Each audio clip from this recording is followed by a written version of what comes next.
That sugar-free juice you picked up may not be without sugar. The wheat bread may not be free of maida. And that protein-rich diet may be full of carbs. It's these contradictory and often confusing food choices that first got Kajol to pay closer attention to what's written on food packets. Not just the claims, but the fine print. She wanted to stay fit and eat healthy. That meant being mindful of food choices and paying attention to how she was balancing her diet. So I have a sweet tooth, so I keep looking at healthy dessert options. They said it's healthy ice cream, it's got more protein, it's got no sugar in it. So I said, okay, it's just milk, right? How bad can it be? And then one of the ingredients said edible vegetable oil, which is more like dalda. And here I'm thinking it's milk solids. So then that beats the entire purpose. Isse acha to main milk wali ice cream chahe 2 chammach kha lun, but that is healthier. Kajol didn't know it then, but she escaped a generous dose of health washing, a marketing tactic where brands highlight one or two key attributes of a product as healthy, while carefully concealing the other not-so-healthy aspects of the same product. To understand health washing, it's important to break down how brands use clever marketing tricks to make their products appear healthier than they really are, and why it's important for consumers to look beyond the labels. When it comes to misleading claims, most of the stuff is happening on the front of the pack. So things like when you say no added sugar.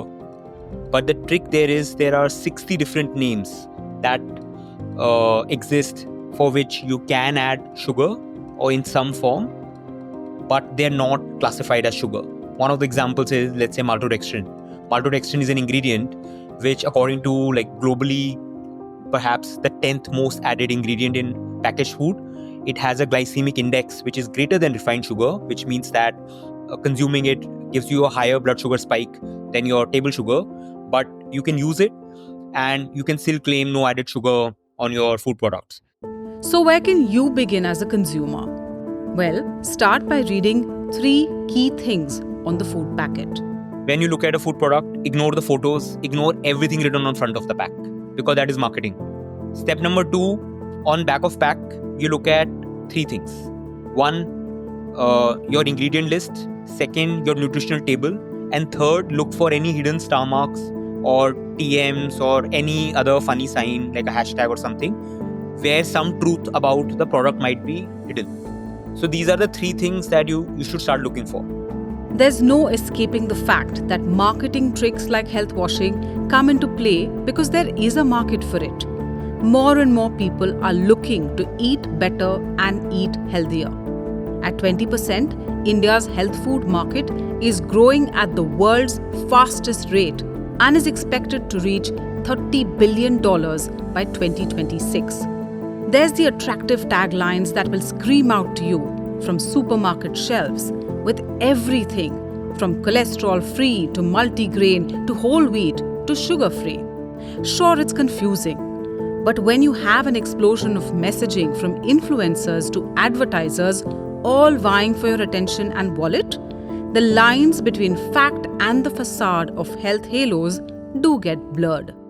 But experts feel in due course of time, a vigilant consumer will ultimately force companies to make the right choices.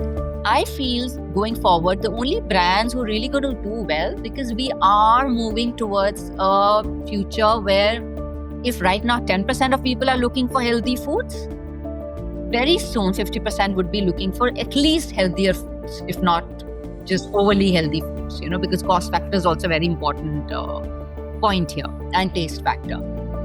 Those like Kajol remain optimistic.